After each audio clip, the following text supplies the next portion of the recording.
Thank you.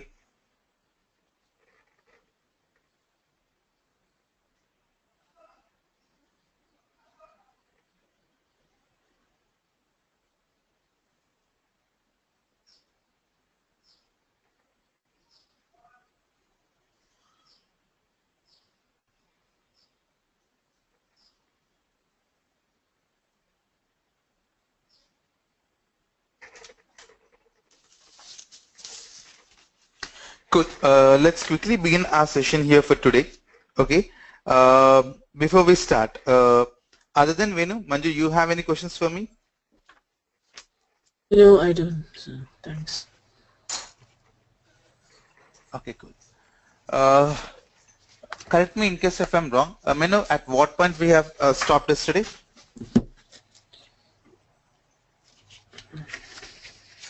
By any chance, anyone of you remembers till what point we stopped yesterday? We were talking about infinite span.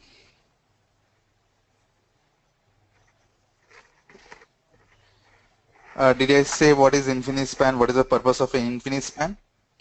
Yeah, the cache container, a bit of replication and points around web, AGB, hibernate, singleton sort of things. It's Okay. the theory we are going around, like session replication and things like that. Okay. So did you talk about the session replication? Yes. Okay. What is a session replication? What is the purpose of having a session replication? Yes, you talked about it. Okay. And did I told what are the advantages of using an clustering? High availability. Yeah, that was initially, I mean, until last points I'm saying. HA scalability, failover, load balancer. So you discussed about failover and HA. Okay.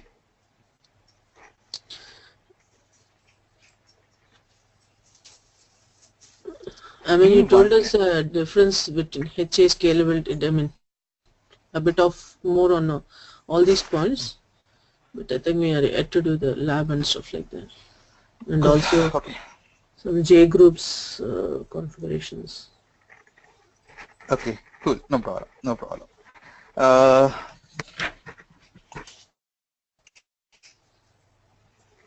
One second. Yep. Uh,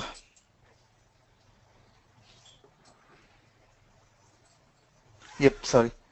Uh, I thought of talking something. I forgot. Yep. I was planning to start the session with the Question. question of Venu. So what is the difference between a XA data source and a non-XA data source? Okay. Venu, did you had a chance to check at least? Did you had a chance to check back what exactly is the difference between XA and a non-XA? Okay, no problem. So if you see the XA data source and a non-XA data source, typically when we log into the admin console and when we look at the data source, we get to see two different kinds of a data source, XA data source and a non-XA data source. As we discussed long time back, XA is nothing but transaction enabled, non-XA is nothing but not transaction enabled. Sure, that we understand, but what exactly are the other difference? Okay, if you see the XA data source, in the XA data source we enable the global transaction, or that global transaction is by default enabled irrespective of, okay, XA or non-XA. If you see the term global transaction, what is that global transaction is nothing but it's mainly meant to whenever I try to do a connectivity to my database or to a JMS in fact, okay, and when trying to generate a connection and work with the backend systems, okay, some reason, okay, the database had some problem or the database, okay, connection time what has happened, okay, in those scenario when the transaction isn't 100% completed, then the transaction should automatically roll back. That particular capability is nothing but, okay, transaction commit or transaction rollback. Sorry, there is nothing but transaction commit or transaction rollback. This particular capability which you're trying to do have it, okay, is nothing but transaction management. Okay, what is the transaction management? Transaction management is nothing but, okay, the ability to commit or roll back a transaction depending upon the outcome of a result is nothing but transaction enabled. So if you see the XA data sources or XA data source, the XA data source by default has a transaction enabled capability which helps us in controlling the transactions to commit or to roll back a transaction. Point number one. Point number two, as I said, okay, the transaction data, the XA enabled data source or the transaction enabled data source, okay, by default has a global transaction. Point number two. Point number three, okay, if you see the XA data sources is primarily used when I'm trying to interact with one or more number of databases. Okay, when I'm trying to involve my communication, okay, the data source communication to interact with one or more number of data sources in databases, in those scenarios I'll be using the XA data source. Shiva, one question here, when you're trying to create a data source, give me a minute.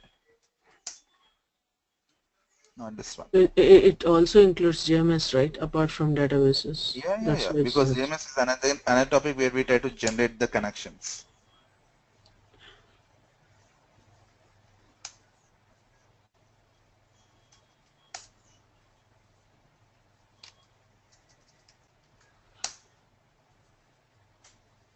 Give me a minute. Yeah. Give me a minute. I'm just trying to start my domain mode.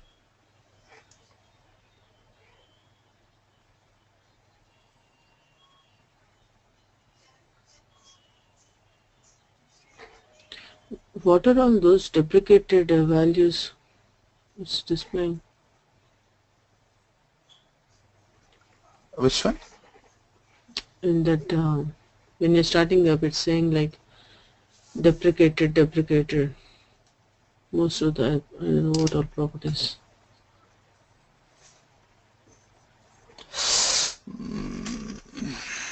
Okay.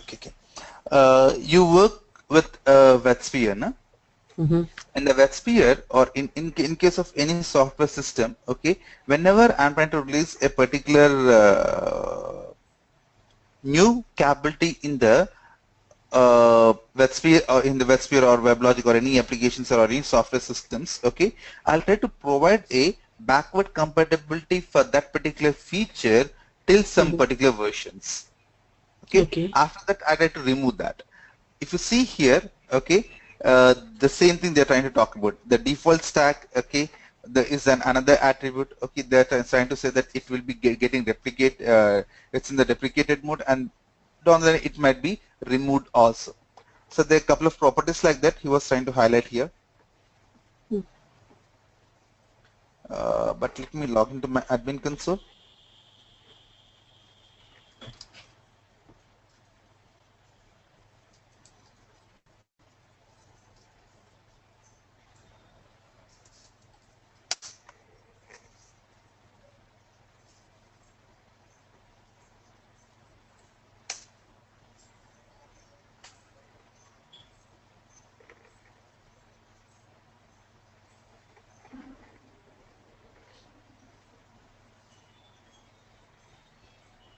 If you see the XA data source, okay, what I said, XA data source is nothing but transaction enabled. Point number one. Point number two, it talks about the enablement of the global transaction. And point number three is that, okay, when I'm saying that I'm trying to use an XA data source, I'm indirectly hinting that I'm involving my database, okay, in, sorry, not database, my bad, okay. If when I'm saying that I'm using an XA data source, XA is nothing but transaction enabled.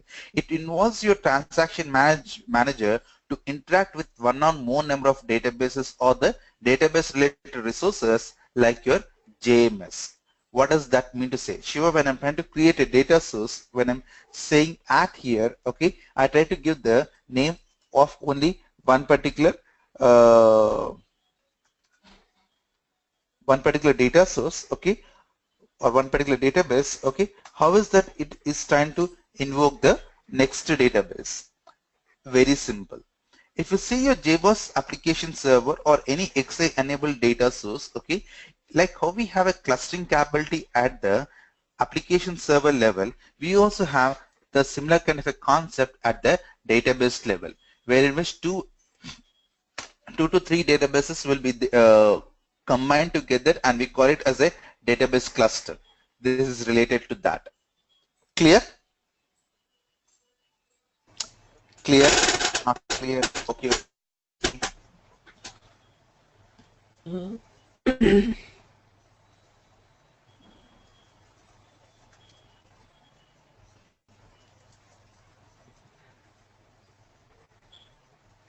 Clear? Not clear? Okay, okay.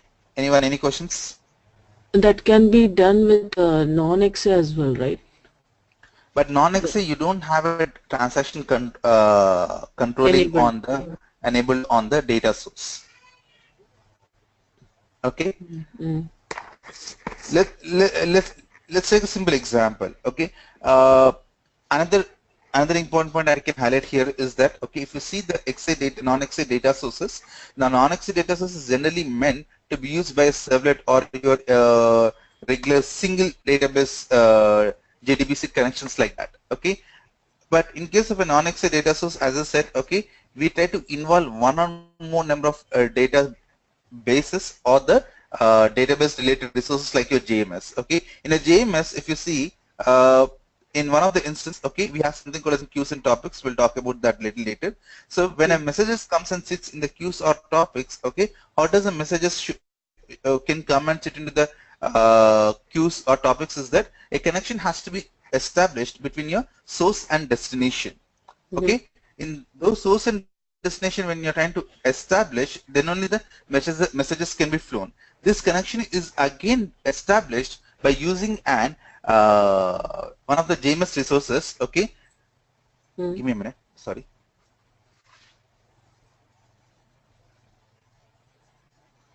Sorry. So this is about the transaction enable and non-transaction enable. Manju, did it answer your question? Yeah. Yes, no, or okay, okay. Yeah, that's fine. If you want, I can explain a little bit more technically. No, that's fine. I'll go through that. I mean, I got the initial viewpoint, but I want to dig a bit deeper. I'll go through it. Don't worry. No problem. If you still that isn't answered, okay, you can let me know. Okay, we can again discuss this particular point. Okay, cool. Thanks. So coming back to our session, okay, I'm unsure till what particular point I have discussed yesterday. So let me give a glimpse of what I remember, which I talked yesterday. Yesterday we kicked off with the concept of clustering, okay, and I told that clustering is nothing but group of server instances acting together as a single unit, okay. And I said that inside the cluster, whenever you try to do anything at the cluster level, for example, a deployment, when you do a deployment at the cluster, automatically each and every server instance part of that particular cluster will have a copy of the deployed application. I told that the clustering, unlike other application servers, the clustering inside the JBoss application server is implemented at two layers. One is at the using the framework called as an infinite span. The other is nothing but the using the framework called as J an groups. J groups. J groups is meant for the cluster communication between the cluster instances, and as part of that, it supports the UDP and TCP based communication.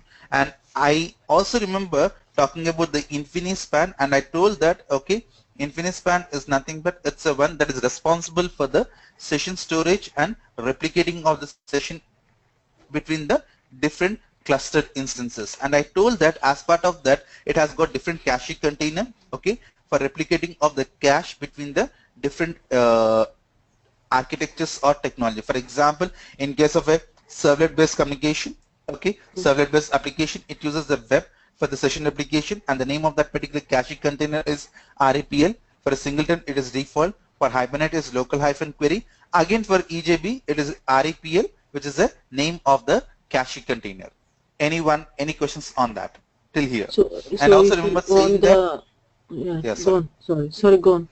Yeah, no problem. One last point, I also remember talking that, okay, concept of clustering should be only applicable for the instances belonging to the profile collision full hyphen HA or the HA profile. Okay, anyone, any questions still here?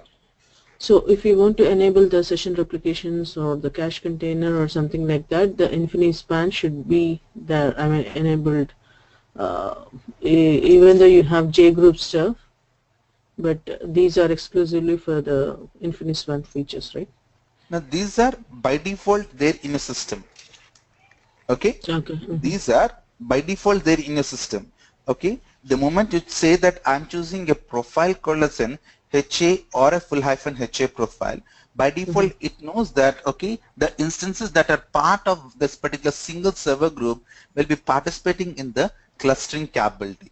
It's something like a simple example. Okay, the moment I'm saying that, again we can go back to our yesterday's example, the moment I'm trying to touch something very hot or very chilled, okay, or if I try to eat something very spicy, okay, then immediately I say, man, it's too spicy. Okay, in a similar way, when I'm trying to touch something very hot, immediately I remove my hand, saying that it's too hot, I can't hold it. How does that, it's an automatic signal that is being sent through our nervous system from brain to remove the hand. Shiva, how is that happening up? It's an automatic capability, inbuilt capability we have it.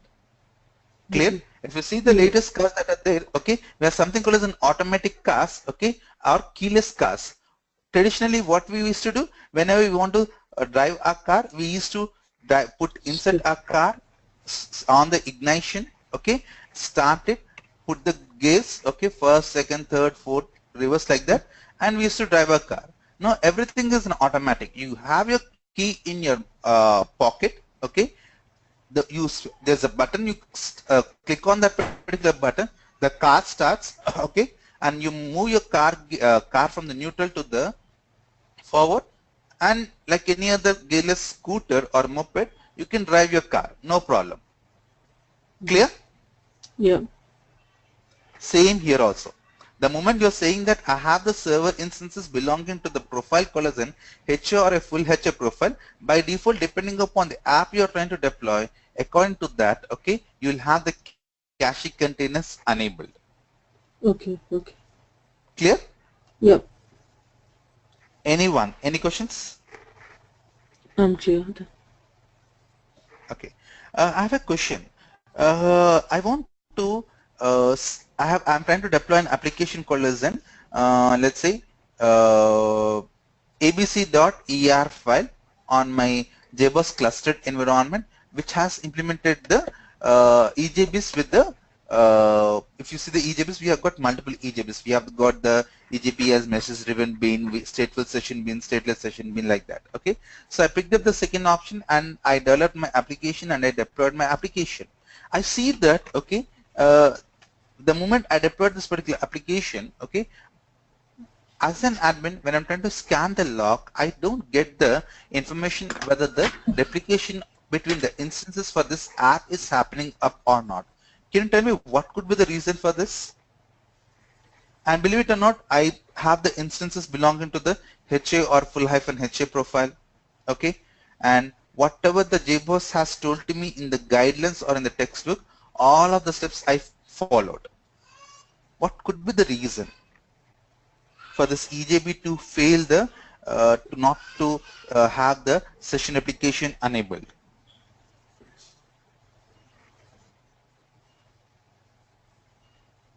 You said by default it will be enabled, right? Mm.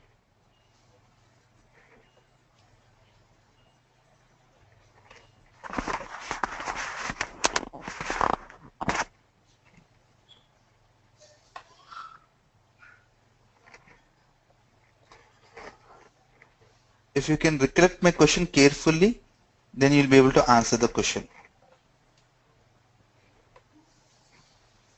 So you need to repeat your question. Okay, I have an EJB based application developed, okay, and as I told, okay, EJB supports the three different kinds of an EJBs, three different types. We have something called as a message driven bean, we got something called as a stateful session bean, we have got something called as a stateless session bean. Okay, so I developed an application because this application needs to have a remote communication for one of my business reason. So I developed this particular application using the stateful session bins, packaged the application, tested the application functionality in my local environment. It was working. Then put it into the test environment, successful. Put it into the production. Okay, it is working. Functionality is working, but I don't see the replication working. What could be the reasons? For the stateful session bin. Sorry? You said it's a stateful session bin. It's a stateless session bin. The EJB space stateless session bin. Stateless.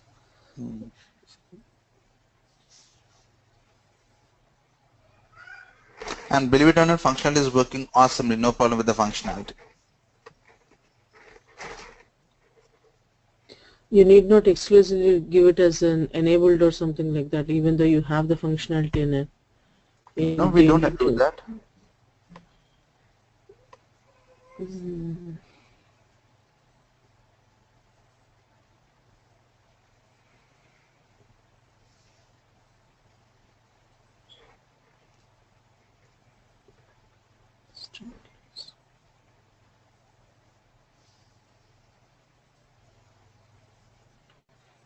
I think for stateful session beans, the EJB will be enabled by default or something like that. Maybe it's with the stateless thing.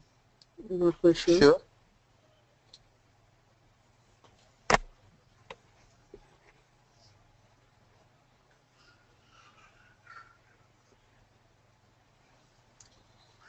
If you see your EJBs, if you remember yesterday's session, I said that web is meant for the session replication.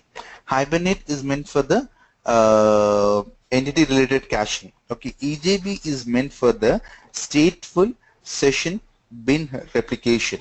And EJB application right now I have deployed is the stateless session bin. You remember that? Yesterday we talked about. Okay, yesterday I said that what is a cache container? Anyone remembers what is a cache container? No problem. I'll explain that. Okay.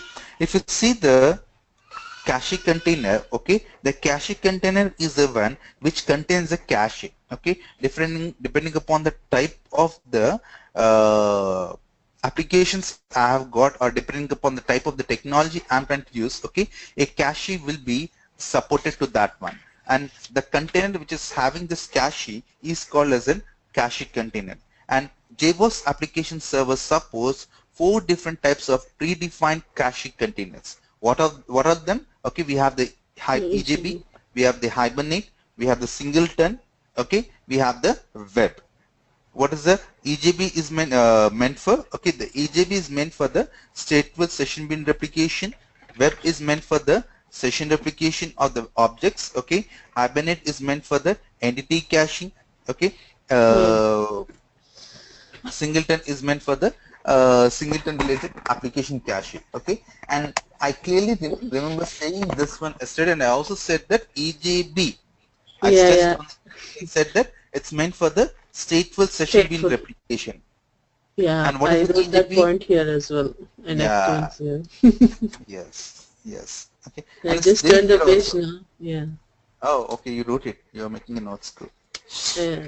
Just remember that, guys. Okay, and also remember that web, Hibernate, EJB are the cache containers that can be used by the developers. Okay, for any of the Java JTW code-based caching.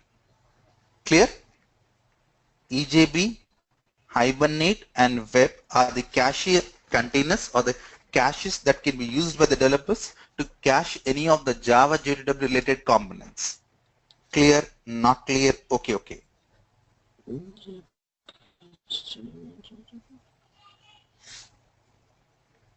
Yep, clear. Okay. Yep. If you're clear, let me come back to the cache containers, different kind of a cache containers. Okay, we talked about the caches which we have here. Okay, the properties related to them will be available here. Okay, if you see here, we have replicated. Okay, we have default caches. The local caches are there. Distributed caches are there. We'll try to talk about Okay, what are those local caches? Okay, replicated caches, invalidated caches, like that. Okay, but till here, anyone, any questions? Okay. Okay, so if you go back to the again to the JBoss application server admin console, okay, if you go back to the local caches, okay, the local caches again, okay, it's a cache container that is, I'm to say, it's a cache. I should not use the word container, my bad. Okay, it's a cache, okay, that is meant for the Hibernate application, okay, and the container that will be used is the Hibernate based cache container. So at any point of the time, if you want to tune the properties related to any of these caches that is mentioned in the cache container, you can come back to the lower version, okay, you can come back to the specific tab and you can try to do the modification. Clear? I didn't get that. Okay, Can you please? here we are trying to use a cache container. For example, let's say I'm using there's a cache container they call as a default, okay, not default, REPL, which is nothing but replicated caches. What is the purpose of this particular replicated caches? This is meant for the session replication. Okay, REPL means replication. That means to say that the session will be replicated. But here I want to see the properties related to the replicated cache. Okay, cache container is the one that contains the caches. Clear this time? Cache container is the one that contains the No. properties related to the cache. Is it clear till here? Yeah, that is clear. Okay, and we have different caches that are supported. Okay, we have web cache, singleton, hibernate, and EGB.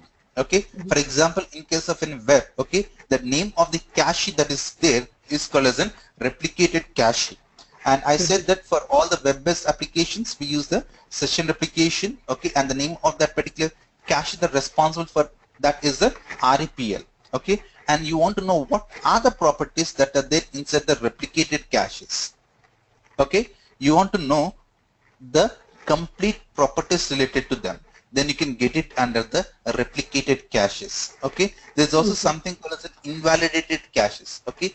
If you want to know what are the cache properties that are related to the invalidated cache, you can just get them over here. And remember this, don't try to change this one.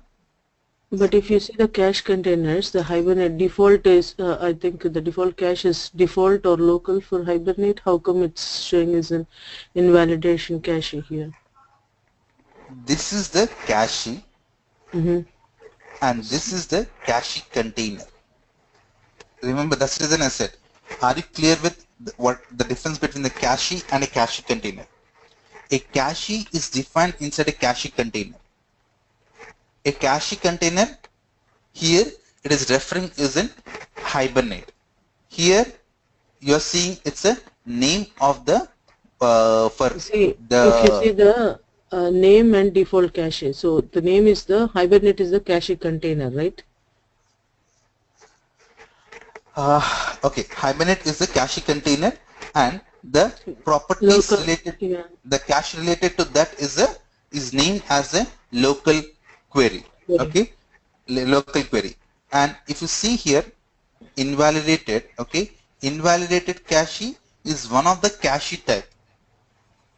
Like how we have a replicated cache, default cache, okay, like that there is a cache by name. If you see here, this is the name of the cache container.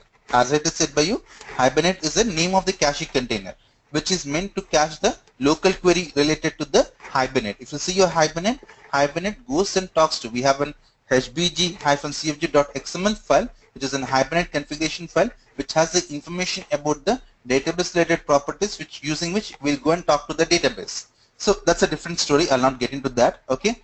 So the cache that is used for that type of a thing is a local query. And if you go back to the invalidated cache for a cache container, okay, the cache called as an invalidated cache is used, okay, is using a container by name cache container. You're getting me? Not getting me? What is the local cache?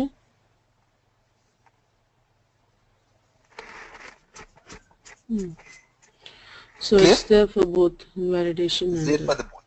okay. It's like your which example I can pick up. Remember, cache container is a container to hold the cache information. Okay, and the cache container I'm showing you here EJB, Hibernate, okay, or a singleton or a web, or if you want you can add another one. These are the one that you are trying to define.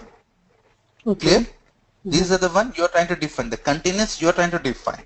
JBoss application server also by default has some cache containers.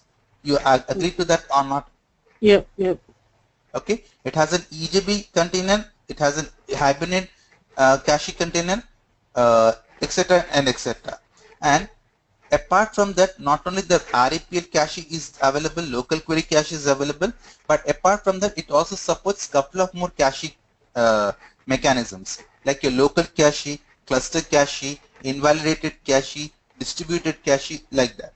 So to support those caches, what are the cache containers that are being used? It is mentioned under their properties. If it's confusing for you, not able to understand, just forget about that. Just remember that, okay, in what the cache container is the one that contains the cache, and by default, okay, JBoss application server uses certain default caches called as an RAPL, local query, default, and default. That's it. Clear? Yeah. Anyone? Any questions here?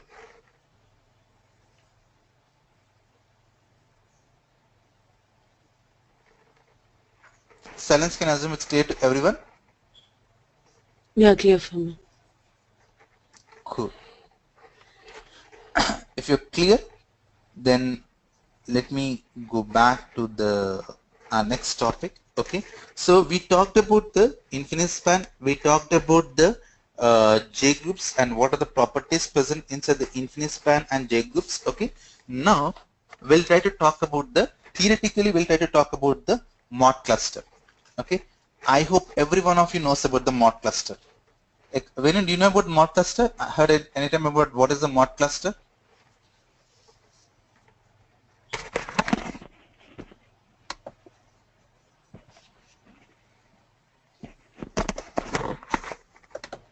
There's a message from me. Okay, no problem. How about you, Manju? Do you have any idea about what is a mod cluster? Yes. Can you help me with that? It's basically the HTTPD based load balancer, Perfect. which has a connection between the application server and the web. Perfect. Okay, let me try to put a little bit rephrasing on the terminologies. Whenever my JBoss application server is getting the request, generally in a three-tier architecture, what we try to do is that we don't expose our application server directly to the load balancer. Sure, what is the specific reason? Just as part of a extra security measure. So what we try to do is that we try to put our application servers in front of a we have our application servers in front of a web server. So our web server needs to do a request redirection to the sorry, I'm really sorry, little diverted today. Yeah. So if you see your typical three-tier architecture, in a typical three-tier architecture, we have a load balancer, we have a application server, we have a database. Any request coming and directly hitting my application server, there is a chance that it might be prone to the vulnerability. So what I generally try to do is that I try to divert the traffic coming from the application server to web server, and from web server I try to redirect the traffic to the application server. In case of a WebSphere application server, to divert the traffic coming from web server to an application server, I use something called as an plugin-cfg.xml file. This plugin-cfg.xml file is available inside your web server configuration file. The information about where exactly is your plugin-cfg.xml file is there. I have it inside my web server, and this web server will go through its configuration file and sees that there is a plugin-cfg.xml file I need to load, which has the information about where exactly my application server is there. So it reads that information and forwards the traffic to the backend application server. In case of a WebLogic server, we have something called as an HTTPD modules. Okay, I copied that information inside my web server modules directory and provide that information inside my httpd.conf file, and it understands that, oh, this is the connector that is responsible to communicate with the backend WebLogic application server, and it goes. Similarly, in case of a JBoss application server also, I route the traffic coming from a load balancer first to the web server, and from web server the request has to come and hit the application server. But how does, okay, your web server, for example, for instance, let's say Apache web server is something I'm trying to use. So when I'm using an Apache web server to in front of an JBoss application server, the Apache web server should know that this is the location where my application server, JBoss application server is present, and I need to do the request redirection to so-and-so members. How does it do that? It does that with the help of an HTTPD module called as mod cluster. The mod cluster is the one that is responsible for doing the request redirection to the JBoss application server. When the flush of request comes and hits your web server, the mod cluster is a module that will do the request redirection to your JBoss application server instances. Indirectly, I'm trying to say that your mod cluster is responsible for diverting the list traffic coming from your Apache web server to the JBoss application server. In that way, your mod cluster acts like a part-time load balancer. Your mod cluster, what it tries to do is that it tries to hold the load. Okay, depending upon the properties that are defined in the mod cluster, it understands that this is the location where my application server is present, and then it diverts the traffic to the corresponding application server. Clear, everyone? Yep. Yep. But question comes, Shiva, how does, okay, my web server knows that, okay, this is the location where my application server is present. For that, we have something called as an web modules. You're able to see here, everyone? Mm-hmm. Everyone able to see the web module which I just expanded? Yep. There you have something called as an mod cluster. Everyone able to see here? There's something called as a mod cluster.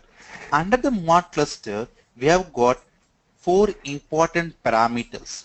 The first one we have it is called as an balancer is a one property. Okay. The next one we have is a advertise is an another property. Okay. Then we have couple of other properties. I'll take it to you. Okay. Called as an exclude context list and proxy list. Okay. Which will have the parameters, okay, using which your traffic to the JBoss application server will be routed. For instance, if you see the balancer attribute, okay, I can change this, okay, and I'll be doing it also little later while trying to do the lab, okay. If you see the balancer attribute is the one that is used by the httpd.conf file to specify to which particular JBoss cluster I need to route the request. Okay, and my web server is getting the request. I need to know to which particular cluster or to which particular cluster instances I need to divert the traffic. How does that is done? That is taken care by an attribute called as an balancer. Depending upon the what is the value we are trying to define for the balancer attribute, okay, accordingly the request redirection, okay, happens to the JBoss application server instances. Clear? Okay. Yeah. Not clear? Okay, okay. You're clear. How about you, Venu? You're clear?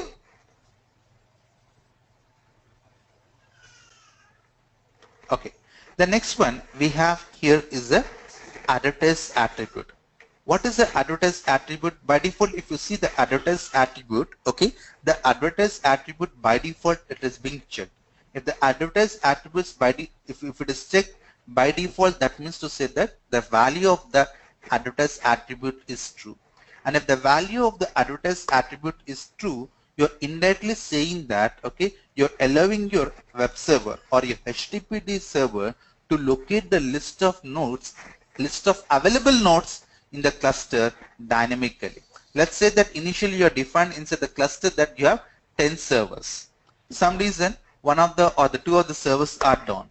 When you're trying to say your advertised value as true, or when the value of the advertised value is true, automatically your HTTPD will locate the list of available servers dynamically.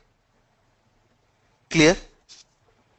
Very important. These parameters, okay, again from the interview point of view also, this is a little important.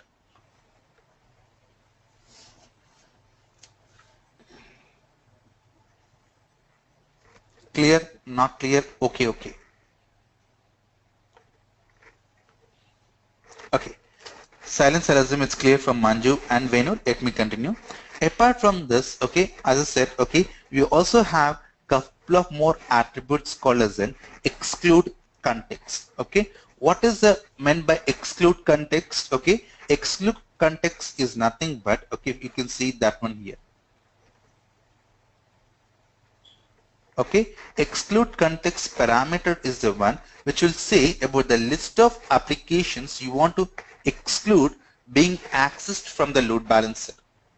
Okay, if you see here, by default, our JBoss application server, whenever you try to access it, you get something called as a public interface. And I said that if you want to access this public interface, there's no need for you to give any context path. What I mean here is,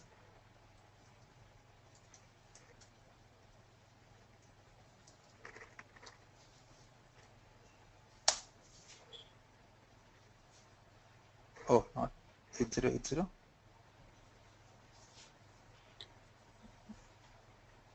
9990. The management. 999 is the management interface port number.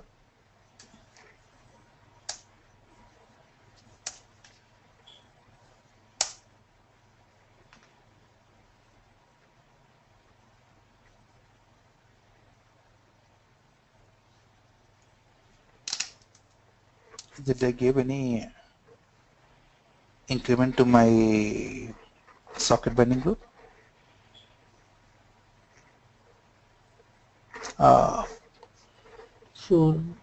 4 is the value. Forgot.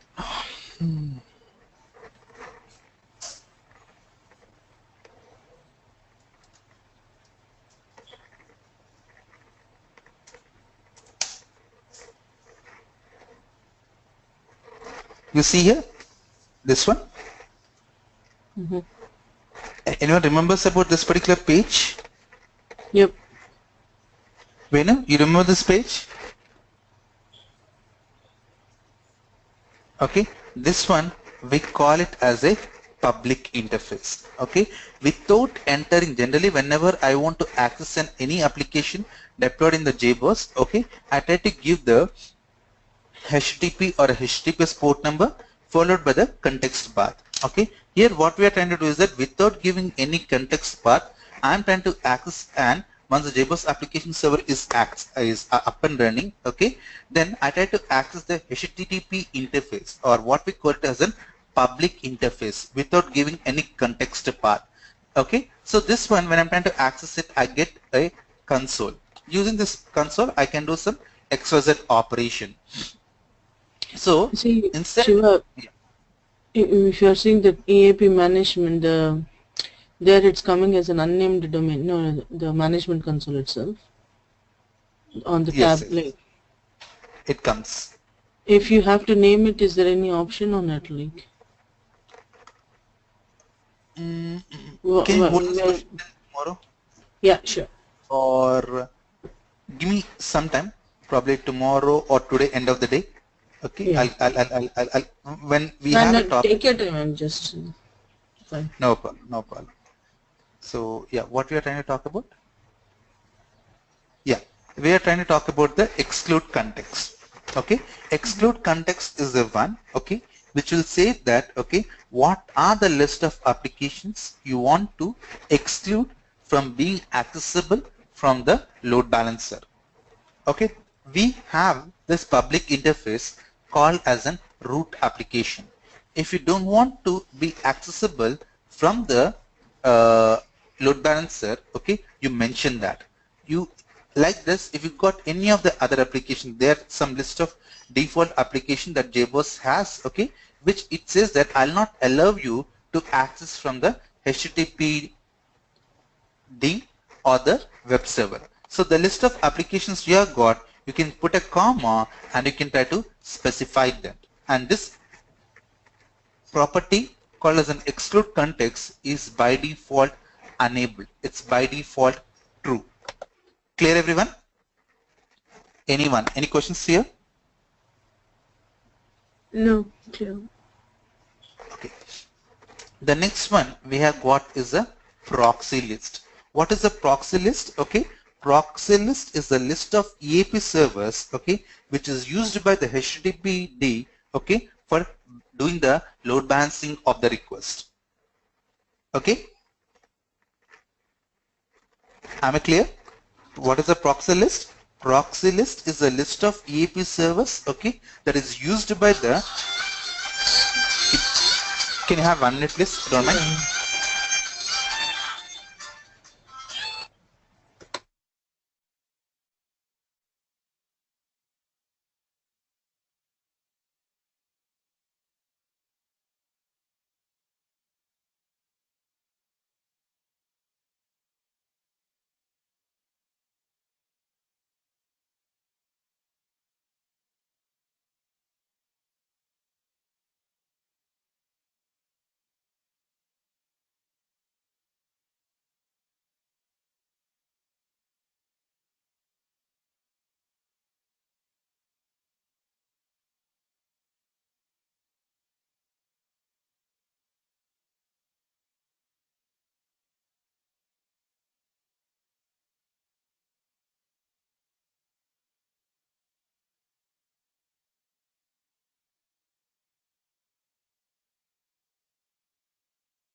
Hi, sorry for that. Okay, yeah. So coming back, okay, we are trying to talk about the attribute called as a proxy list. What is a proxy list attribute? Okay, this proxy list attribute is the one that is contains a list of EAP servers, okay, on which our HTTPD server will do the load balancing. But remember that you can use the proxy list attribute provided you have your advertise checkbox enabled by default. Why? Why like that? Because if you remember, unless until you're not setting the advertise attribute to a value called as in true, or unless until the advertise attribute checkbox isn't checked, okay, the HTTPD server or your web server will not be able to locate the cluster instances dynamically. When it's trying to able to locate the cluster instances dynamically, it can know the list of servers that are available or that are reachable, and accordingly it does the HTTPD load balancing. Clear? Not clear? Okay, okay. Can you just repeat the last point, please? It No problem. cannot locate the cluster instances dynamically and No, I'm saying that if the advertise attribute is not checked, what is the value of that advertise attribute? It is false. But we know that the purpose or why I need this advertise attribute, the advertise attribute is the one that is used by your HTTPD servers, okay, to locate the list of servers available in the cluster dynamically. Mm-hmm. Okay, but if since I'm saying the attribute advertise value as false, okay, what will happen? My HTTPD servers will not be able to know the list of servers that are available in that particular cluster. If it is not able to know the list of servers that are available on the cluster, I can't have the proxy list utilization. Why? Because proxy list is attribute is the one which will allow us to do the load balancing of the application on load balancing of the list of servers. Okay, I have got 10 servers in my cluster. Okay, Mm-hmm. on this 10 Mm-hmm. servers I want to do the load balancing, but since advertising attribute is set as false, okay, I can't know the how many number of servers that are there, okay, and I can't know how I can do the load balancing. So please Mm-hmm. ensure always the advertise attribute is on. If the advertise attribute is on, then that means to say that, okay, you are indirectly saying that, okay, I'm allowing my HTTP server to know the list of servers dynamically. If my web server knows the list of servers, I can, oh, since it knows that there are 10 servers available, depending upon the traffic that is coming and hitting it, it can do the redirection of the list of requests to all the servers so that a proper load balancing is happening up. Clear? Yeah. Any questions? No, fine, thanks.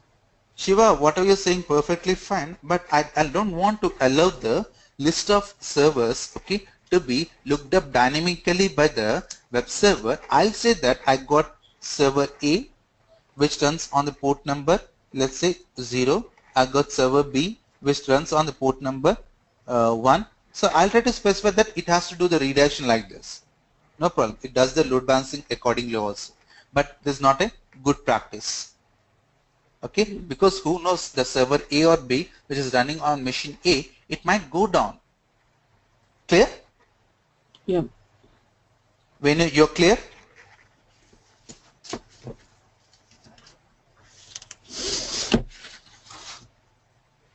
Clear, not clear, okay, okay. Yes, clear. Cool.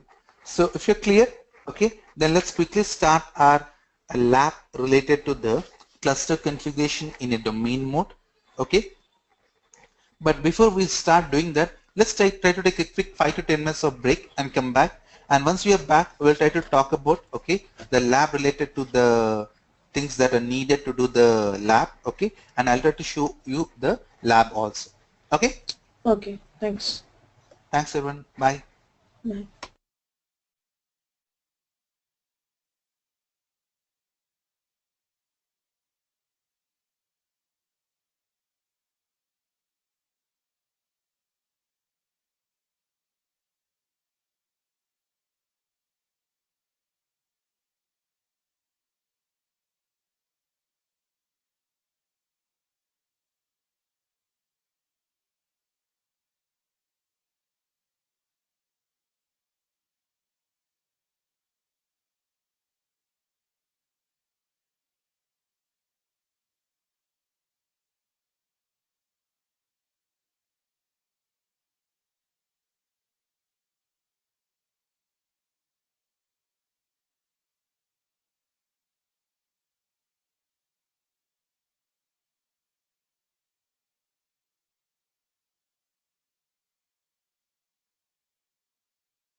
I'm in. Higher. Okay, good. Sorry, I told 5 minutes accidentally. I thought of saying it as 10 minutes. Good. So let's quickly begin our session. Okay. So first, what we'll try to do is that, okay, we'll try to understand how do we set up a domain-based clustering using the TCP mode of communication. Okay. Once we are done with that, then finally we'll try to talk about how do we set up the mod cluster. Clear, everyone? What we are trying to do? We are trying to do two labs over here. Lab number 1, okay, wherein which we'll try to understand how do we configure a cluster, irrespective of whether I have a web server in the front or not. How do I try to configure a cluster? When I'm saying that I want to configure a cluster in my environment, there are two kinds of communication modes I need to consider: UDP and TCP. So UDP is nothing but multicast mode of communication, and we have a facility wherein which we can try to disable a UDP-based clustering. And the default clustering that is there inside the JBoss application server is the UDP-based clustering. So we'll not use that particular default UDP-based clustering. We'll try to switch on to the TCP-based clustering, okay, and we'll try to understand how do we try to do the TCP-based clustering, okay. Once we are done, once I'm done showing you the lab related to the TCP-based clustering, then I'll try to talk about how do we do the mod cluster configuration for a clustered JBoss environment where the TCP-based communication is initiated. Clear? Not Yep. clear? Okay, okay. Yeah, clear. Venu?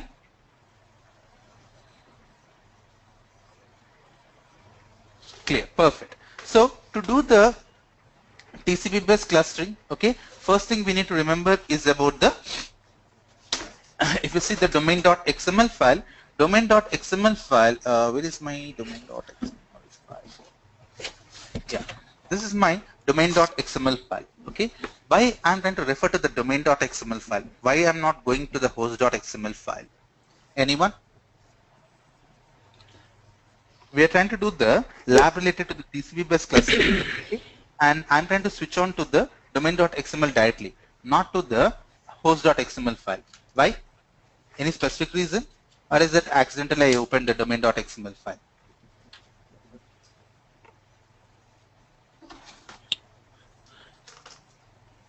To change few settings in domain.xml. Okay. Okay. Very, very important point, guys. Remember it. It should be like stamped into your mind. Okay. Any changes and every changes which you're thinking that it will affect the entire domain. Okay. And when I'm saying domain, remember that it has a master, it has a slave, and it has a couple of more slaves. Okay. It might have a couple of more servers. Any change which you're trying to think that has to be made so that it gets reflected into the all the masters, all the slaves, okay, blah blah blah things, then remember that that particular change is the one which you'll be making in the domain.xml file, because any changes you're trying to do to the host configuration files that are restricted only to that particular host. Clear? Yeah. Clear? Not clear? Clear. Okay. Then if you're clear, I have a question. My question here is that I want to, I deployed an application, okay, to my domain environment, which has got one master and two slaves, which has got one master, two slaves. Okay, when I deployed the application on this particular master as well as on my slave, let's say using the CLI or using the admin console, blah, blah, things, I deployed the application. Now, after I deployed the application, after 2 days, 3 days, or some n days has passed, okay, I see that on one of my hosts, okay, there is a server instance by name S1. This server instance is trying to throw the out of memory exception, okay, and after I analyzed, I realized that there should be a change in the heap argument I need to mention, okay. I need to increase the heap memory from 2 GB to 4 GB. Tell me, what should I do now? Clear? Not clear? Okay, okay. Because you're getting only on the one of the servers, not all the servers involved. You can. Let's say that I'm my getting option on is, all the servers that are there on that particular host. then you define it for the domain. We increase it for the domain in the domain itself. Okay, cool. How about you, Venu?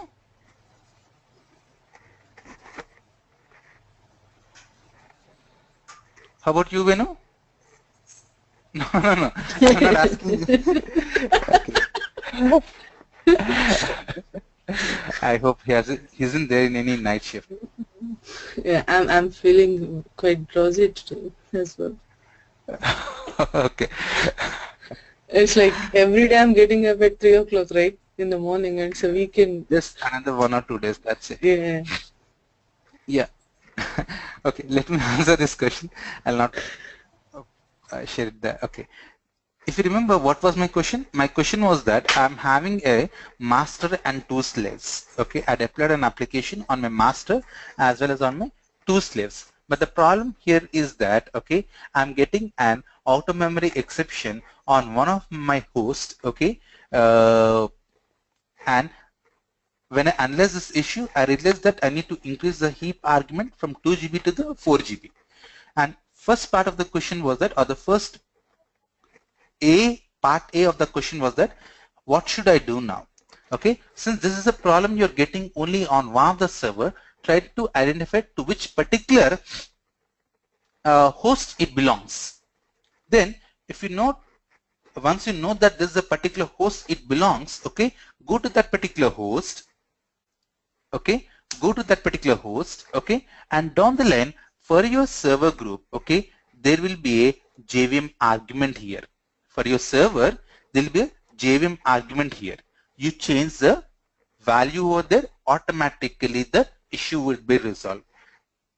Point B, I said that if all the servers in the host are getting the impacted, still that's in the problem with each and every one of the server in your domain. That is the problem only with a particular server belonging to a particular host, or all the servers belonging to a particular host. In that scenario also, we need to change the host configuration file corresponding to that. For part B, change the heap arguments over here so that it gets reflected in each and every server belonging to that particular host. Clear? Okay, so there's nothing like we can change at one, like a global thing or something like We that. can change it.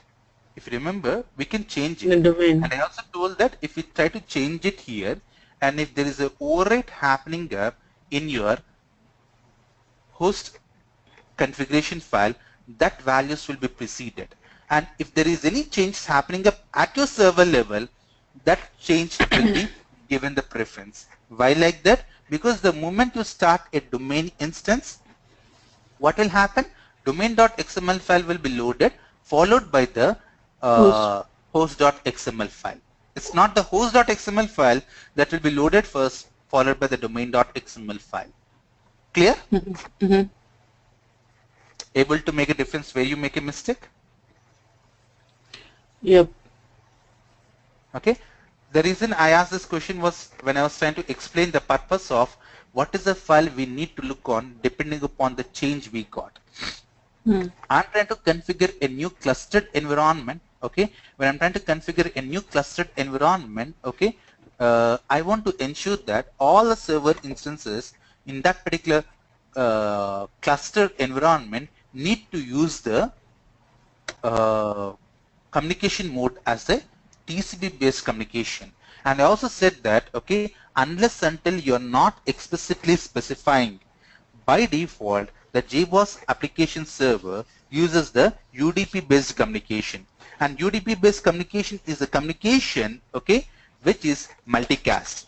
And JBoss application server might sorry, not JBoss application servers, okay, there might be a chance in some of the companies, some of the network related systems, you might disable the multicast. So in those scenarios, okay, we should not use the UDP, which is the default clustering, okay, we need to use the TCP based clustering. Clear everyone? You said some companies will disable the multicast. Yes, I mean, there might be a chance, not always.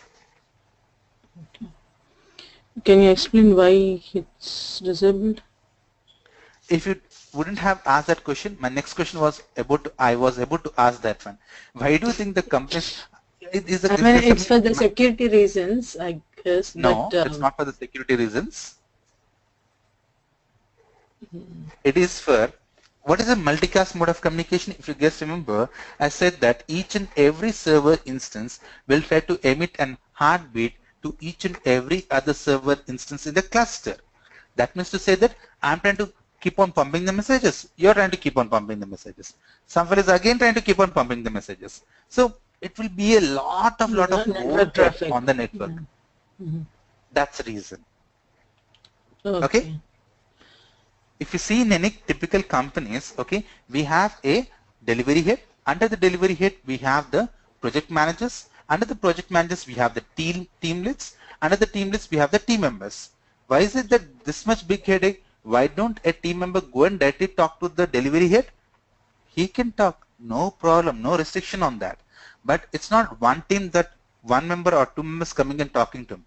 Let's say that the delivery head is handling a project related to the mm, let's say Walmart. Walmart is a big chain retailer, okay, and there are around 10 teams working on it. And each and every team, we have a development team, we have a testing team, we have an infrastructure team, we have an security team, okay, like that. Some teams are there. In each and every team, let's say that around 5 to 7 members are there. So in a team of around 10, in a project of around 10 people, okay, 10 into 7, 70 people will coming and directly talking to him. It becomes a very big pain for him. Correct or not? So he said that no, let's try to do a division. So depending upon his requirement, he categorized the hierarchy. Okay, team member will first go and talk to team lead. Issue not resolved, project manager. If issue not resolved, senior project manager. Then to the service delivery engineer or service delivery manager. Then to the delivery head. Clear? Mhm. But I mean, it's not regarding this example. The UDP based thing, it will be sending the heartbeats to, I mean, each server will be sending heartbeats to each other. So you'd know which server is down or something like that. But for the TCP, there's nothing like that, isn't it? So that's a drawback. Like they wouldn't be knowing if something is down. I didn't say that. Okay. In case of a TCP, the communication. Okay. I mean, the If you main see, point of UDP is like they will be uh, having the heartbeats and knowing heartbeats to each other, something like that. okay, I'll say to you. I'll say to you. Don't mind, guys, if this extends to our evening time also. I have two cases, case 1 and case 2.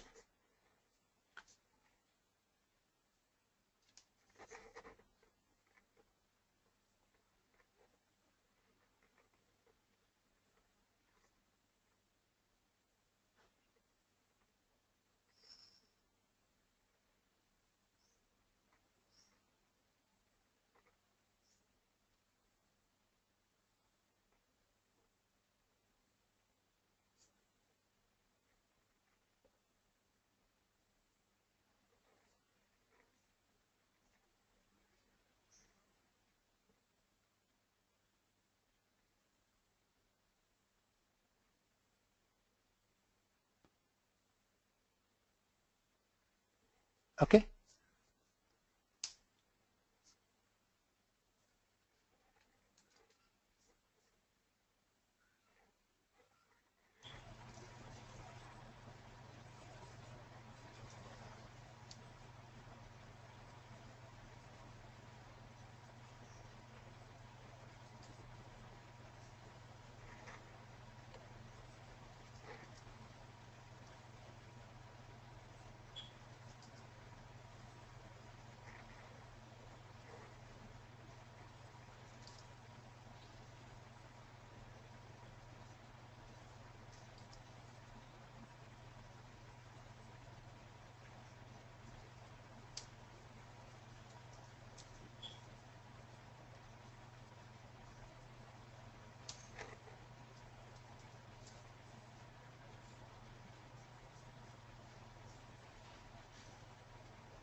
Okay, clear? So case 1, case 2. Case 1 UDP, case 2 TCP. I'll not say anything. I'm sure you'll be making out with my diagram itself.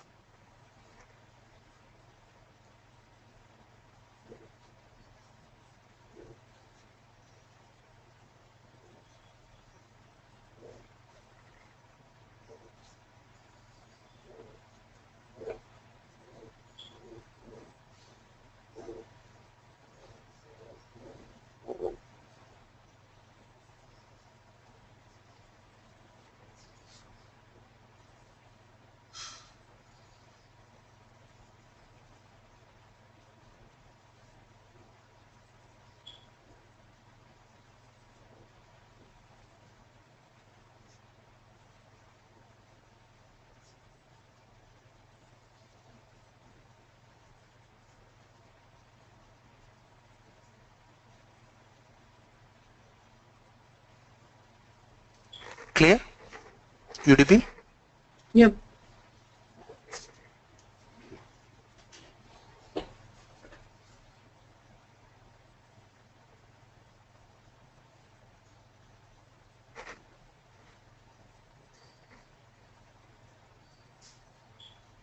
Don't say this, don't give this explanation in the exam, sorry, in the interviews. Just simply, it's a TCP based communication.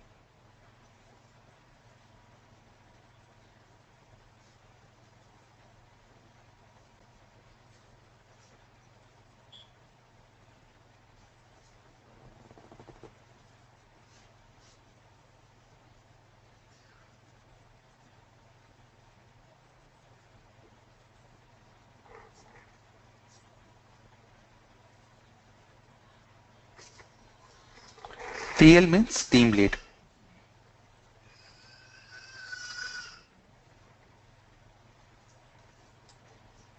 Okay, just remember TL means team lead.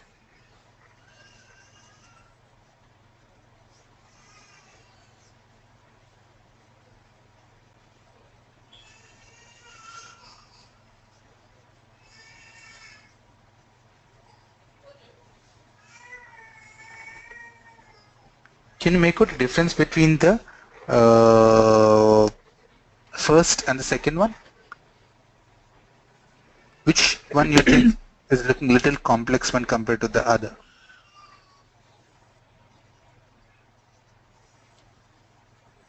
You know, cool. How about you?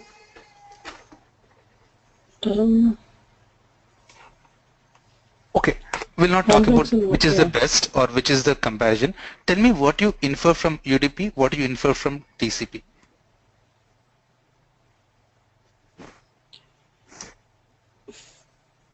From Which is the one UDP, which like yeah. each one is connected to other. Can I say here?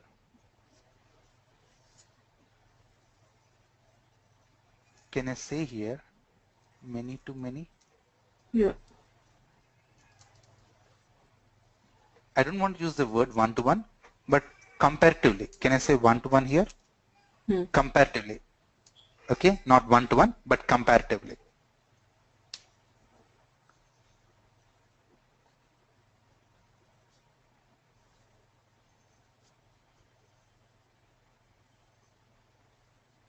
Team leads communicate. Okay. TCP only teams communicate. Cool, cool, cool, cool. As I said, guys, don't give this explanation in the interviews, okay? Because this is not exactly how it is implemented. I thought putting in this way will really help you to understand the complete difference. Okay? Manju, you are able to understand? Yep. Any questions? No. Okay, okay. Not okay, okay. Okay. Yes, perfect. Which one? It's perfect. Okay, cool. Now, because you people are here to learn something. If I'm not being efficient in them, then there's no purpose of you people paying me the money for the service. Okay? Yep. So let's try to come back to our example. What is the profile it belongs to?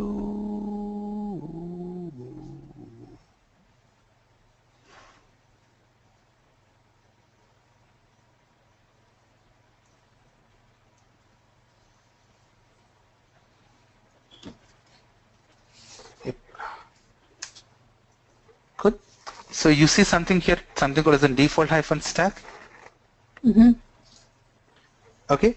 And what is the name of that particular default hyphen stack? UDP. Okay. What is meant by UDP? I mean the clustering what we are using, I think. Okay. Change the value of this one. Okay. To true hyphen TCP or TCP hyphen true, whatever the name. Okay. What we are trying to say is that indirectly, I'm saying that I don't want to use the default UDP based communication. I want to use the TCP based communication. And the name of my TCP protocol, the stack, like if you see here, you're seeing something called as in stack here. Everyone able to understand? There's a stack, the properties related to the UDP. Okay. The controller comes to this particular system and it sees that, okay, as part of the communication between the server instances, JGroups properties are defined by a stack called as an UDP. So it gets into the stack called as an UDP and it executes it. Clear? Yeah. Now I'm trying to change it, that one. Okay. What is that? This means to say, now when the JGroups concept or the controller comes to the JGroups, it needs to pick up a stack called as an TCP hyphen true. But do we have TCP hyphen true here?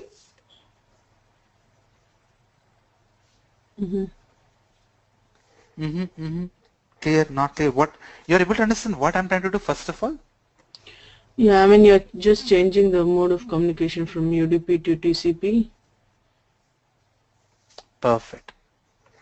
I don't know how to create the new stack called as an, I'll not pick up this one. I need to use the TCP, sorry. So copy all this. Shiva, 1 second here. Do you mind? Why is that we are trying to do it from the XML file? Any other option to do it? It would be the CLI. Other than CLI? Admin console. How? I mean, I don't know the exact options. There'll be, if we explore, we can know. The TCP connectivity, something like that. If you guys remember, I was trying to show you the Jacob's concept.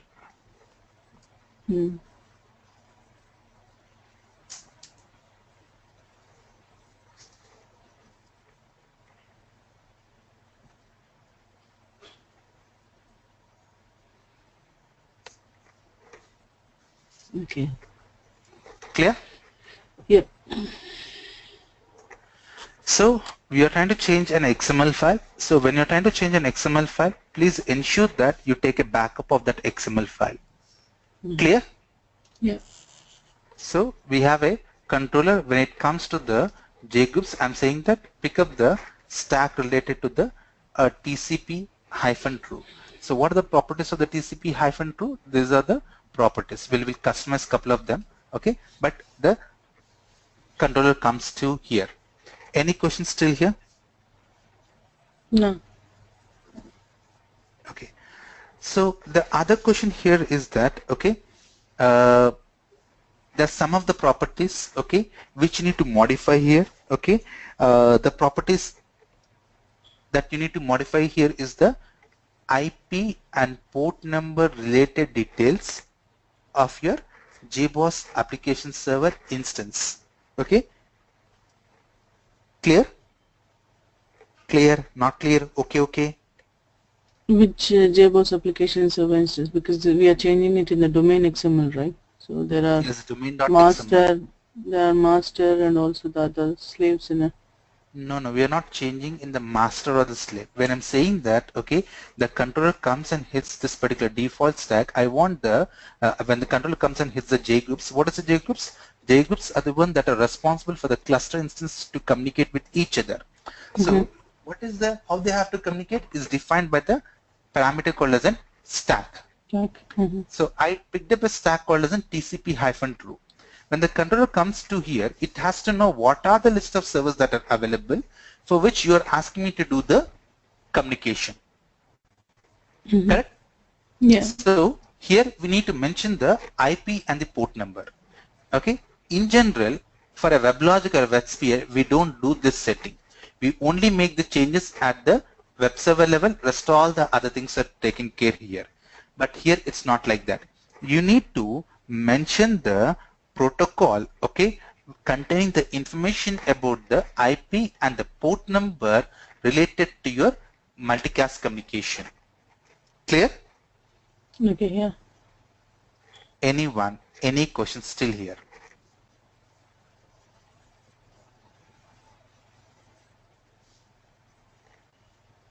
Okay. Silence, I'll assume no questions. Okay. If you're not having any question, let me see first of all if I have any servers in my master or slave.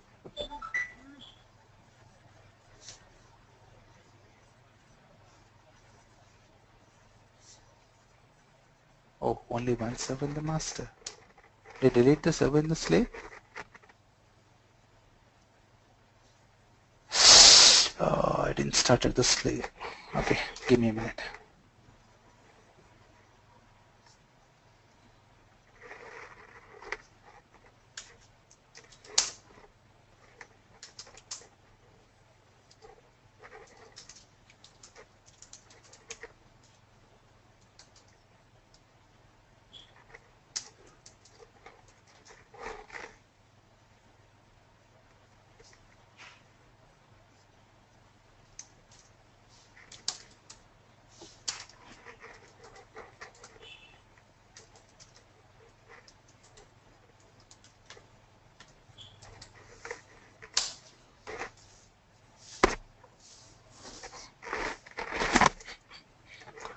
Two minutes, it's getting started.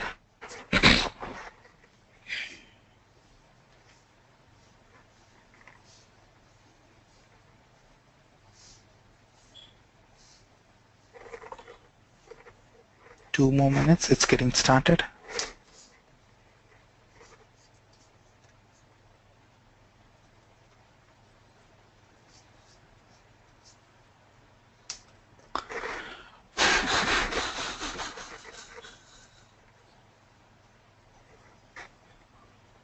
It's registering the slave. Started. How do you know the server is started? I'm not sure. How do I know it? It will say the server started in some microseconds. Sure. How do I know that the server is started? In the log you can check, or on the console. I don't have an access to the log. You have access to server? You have an access to the server. You have access or no? Yeah. You can check PS-IFNE grep Java. Even though server is partially started, I'll On the get a admin process ID. console, on the admin console you can get. I don't have an access to the logs, but do I have an access to this particular console? You see something called as, sorry in case if I'm asking many questions. Okay. No. You see this one? Yeah, when I said PS-EF, what did you say?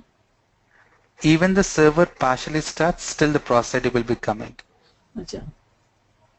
Okay, so that one PS-EF grep Java. What do you mean by partially start? There are scenarios, okay, wherein which, okay, the server would start in exceptions, unable to load couple of properties. Okay, in those scenarios also the server process ID will be displayed. Okay, I generally prefer, as rightly said by you, first to check the logs. Okay, under worst case scenario, log into the admin console, check the logs access, then you'll be knowing it from there. Okay.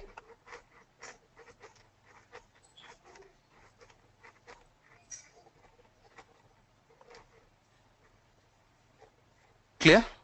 Mm-hmm. Anyone, any questions? No, clear. Okay. So if you guys are clear, what I thought of doing it here, yes, I thought of showing you the lab related to uh, the cluster communication. Okay, give me a minute.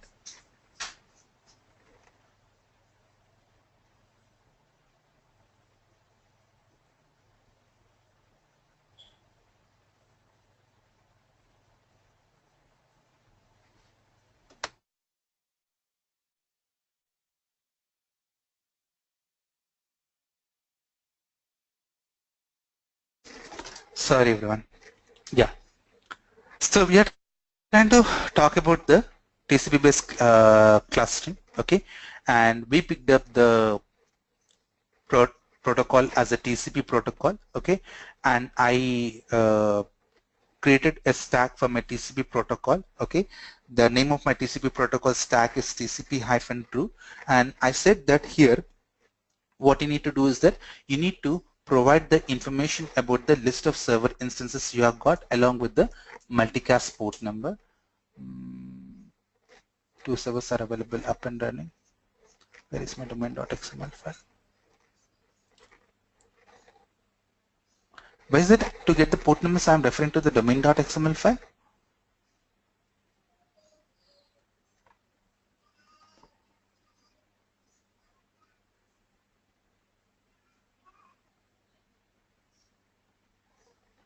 Everyone there in the call? Yeah, sorry, I didn't get your question. I said that, okay, to refer back, okay, I said that we need to, in the domain.xml file, we need to have the information about the IP and the port number on which my server instances are starting up. Okay, this IP is the IP where my instance is running. Okay, and the port number is my TCP port number. Okay, to get the TCP port number, which location you guys think is the best way to find out the port numbers?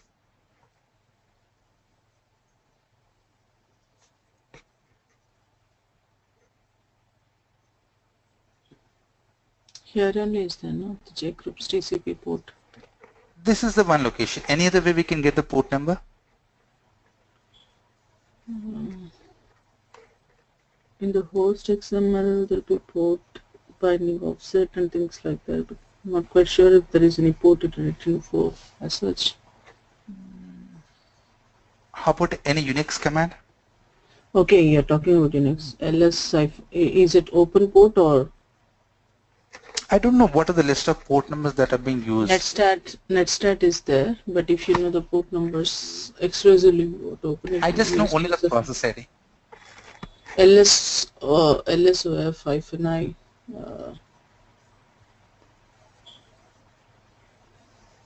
The port number. I don't know the port number. That's thing I'm saying.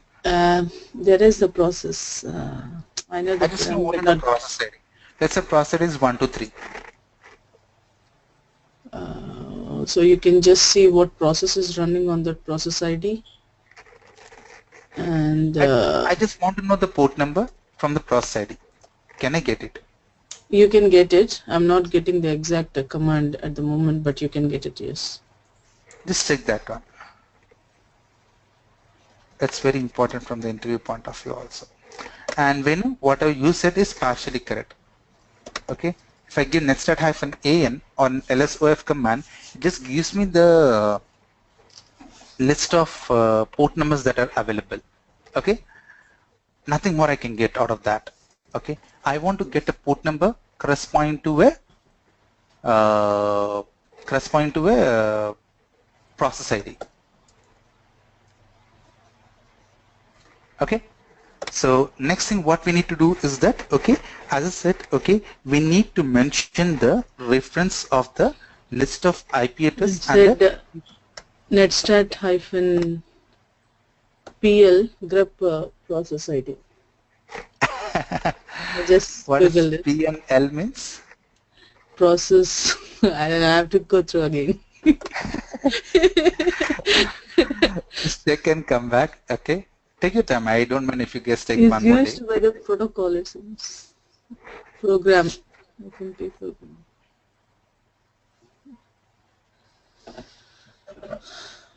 Okay. Just take your time. Okay. Take your time and let me know the answer. Okay. But let's try to come back to our discussion. It's taking a little longer time. Okay. So give the, I thought I'll complete the 2 labs now. I don't think so I can complete the 2 labs now. Okay. So what you have to do is that you have to save protocol. Frankly speaking, I don't remember the tag. I'm just copy pasting it from one of my another system. Okay. You don't think that, okay, Shiva remembers many things. Okay, this one also remembers. I'm not remembering it. I just picked up from another system and copy There's there pasting it. with the LSOF also, -P. Okay, take your time. No need to say the answer right now. Okay. We'll forget after some. Take your time. No, take your time. There are 2 to 3 commands that are available. Okay. Just take your time. Let me know the answer. Okay. We need to give here the TCP ping. This is a starting point of our stack.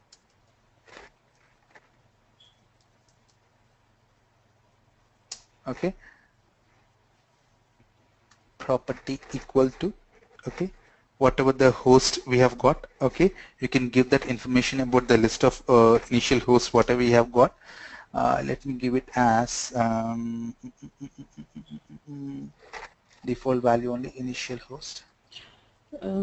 Shiva, the documentation you're talking about to send, is it the Red Hat Yes. docs you're talking about, or in any other documentation you have? Subset of Red Hat doc, you can say. Okay. Guys, and one more important point, I'm using 127.0.0.1 here. Don't use 127.0.0.1 in your real-time environment. Okay, this They'll is throw us just, out of the company. my, They'll throw us out of the company. they'll throw you, point number 1, and point number 2 is it will not work also.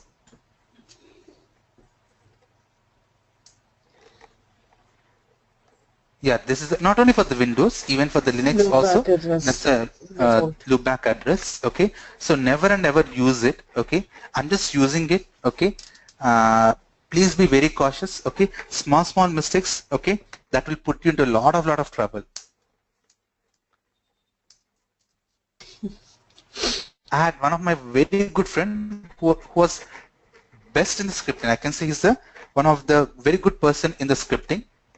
Okay, what happened was that he was trying to talk to me. Of course, I don't say it's my blame also. He was talking to me. Then I said that I think it's a little late for the lunch. Let's go for the lunch. Okay. So saying, oh, no, I completed the change activity. Just I need to delete the temp files. Okay. While starting the Tomcat. And I said, okay, let me do that. And he said RM-RF. Accidentally, he pressed star command. And the beauty of the RM-RF command is that it doesn't come and ask for us a confirmation. Okay. He said RM-RF star. And accidentally, he didn't execute that one in the temp folder. He generally have a habit of saying, let's say that I need to go to Linux, let's say D drive. Okay, so let's say he has to go to the my Catalina home is, let's say it happened on top of OS. Okay, so this is, then let's say that you have your web apps folder, then we'll have the temp folder here. So he generally don't do a CD and executes the command. He just says like this, and he executes the command. Okay, he executes the command. So accidentally he didn't give the complete path. I'm just saying this one. Just did like this. Complete Tomcat installation went off.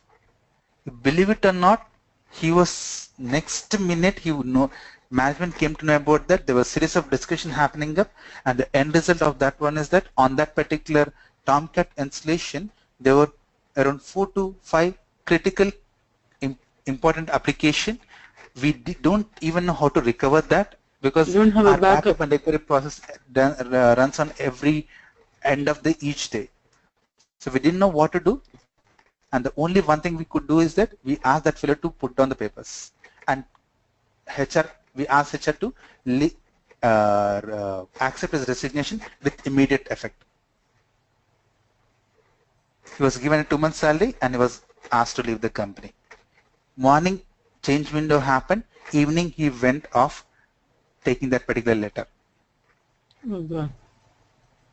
Okay, so please be cautious. I keep on saying to maximum number of people in my batch, okay, don't, any command you're trying to execute in a Unix, no problem, there's no hurry and worry, execute it calmly. Okay, the same holds good even for this one also. The IP and the port numbers. Nothing wrong will happen, but your system will not work, and it's not a standard practice. But I think they should come up with like getting a confirmation with RM. Why? Oh, you want to say Unix people? Or we can have a customized script like executing on that profile, like wherever you're logging in. That could be done, but that's not something which Agesh should also consider. Okay, for everything and anything, he also didn't meant to do that. Yeah, there's something called as a no, not about him. I'm generalizing, like, because that's a, you know, for everything. Whenever we use it, most of the people will forget what directory they are in while working. Like, it's a simple mistake. It's a simple mistake, but it costed him his job. Yeah. No. Okay, so this is how we try to do the TCP based clustering. Anyone, any questions?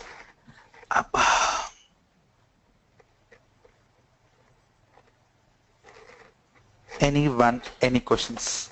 So the IP address and the port numbers which we are giving this is in the domain XML. So that will be the master servers. I know you said the instance where the instances, the IP address what we are giving here, right? No. Okay, let me say it in this way. It will not work. I'm just saying it to you. How about now? Is it clear now? Manju, is your question answered? Yeah. So all the instances, you mean? Yes. And what is the port number I'm using here? HTTP port number or the TCP? CLI? Sure. Yeah, it What is should the be default? TCP. What is the default TCP port number here?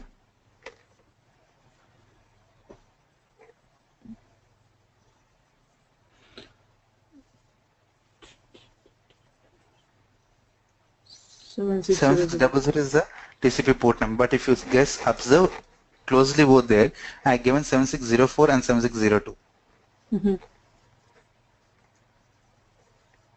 Yeah. So what is this port number then? 7600 is a TCP port number. Then what is this port number is all about?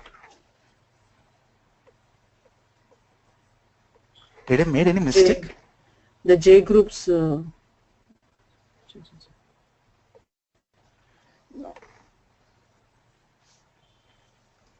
Venu?